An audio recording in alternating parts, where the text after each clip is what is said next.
Hello friends, मैं doctor शीतल गुप्ता।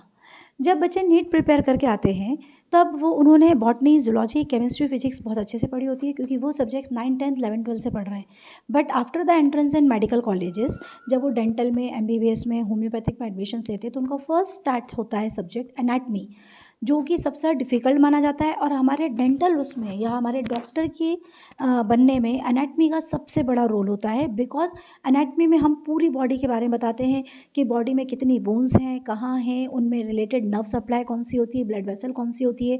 अगर आपको किसी हड्डी का सर्जरी करनी है, किसी बॉडी के ऑर्गन्स के ऊपर सर्जरी करनी है, तो हमें कौन सी नस को बचाना है, दैट इज़ कौन सी नर्व को प्रिजर्व करना है, कौन सी नस नहीं कटनी चाहिए। हम बोलते हैं ना, ऑपरेशन के समय पे नस कट गई है और ऑपरेशन बिगड़ गया है, तो कौन कौन सी ब्लड वेसल्स होती हैं, हमें किसकी ब्लड की सप्लाई को रोकना है।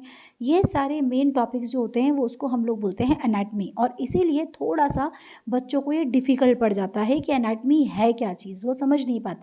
सो फ्रेंड्स, मैं हूँ डॉक्टर शीतल और मैं बच्चों को पढ़ाती हूँ एनाटमी, जिसमें उनको सर्जरी से रिलेटेड एंड प्लस बॉडी के स्ट्रक्चर से रिलेटेड सभी चीज़ों की डिटेलिंग बताती हूँ। ये देखिए फ्रेंड्स, एनाटमी को हम ऐसे स्केलेटन से पढ़ाना स्टार्ट करते हैं। कौन कौन सी बोन्स होती हैं, कहाँ होती हैं, फाइलेंजेस किसे बोलते हैं, carpal, tarsal, metacarpal, long bones, short bones, कितने तरह की बोन्स होती हैं, कितने तरह के जॉइंट्स होते हैं। इस तरह से हम लोग के पास ये ऐसे पिक्चराइजेशंस होती हैं। पिक्चराइजेशन से हम लोगों को समझाना इजी हो जाता है, डायग्राम से बताना इजी हो जाता है कि लाइक टेम्पोरोमैंडिबुलर जॉइंट क्या होते हैं।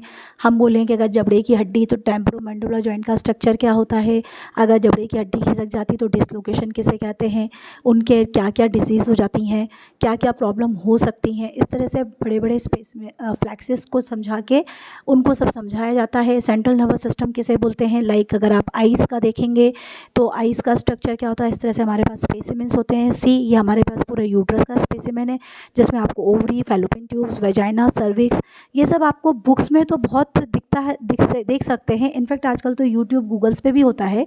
बट अगर यूट्यूब और गूगल के थ्रू अगर आप सब कुछ पढ़ सकते होते तो आपको टीचर्स की हेल्प नहीं लगती। So friends, I am the doctor जो कि ये सारे सब्जेक्ट्स को बहुत ईजी वे में समझाने की, बताने की कोशिश करती हूँ। So if you need my help, so please contact me on from my number. Thank you.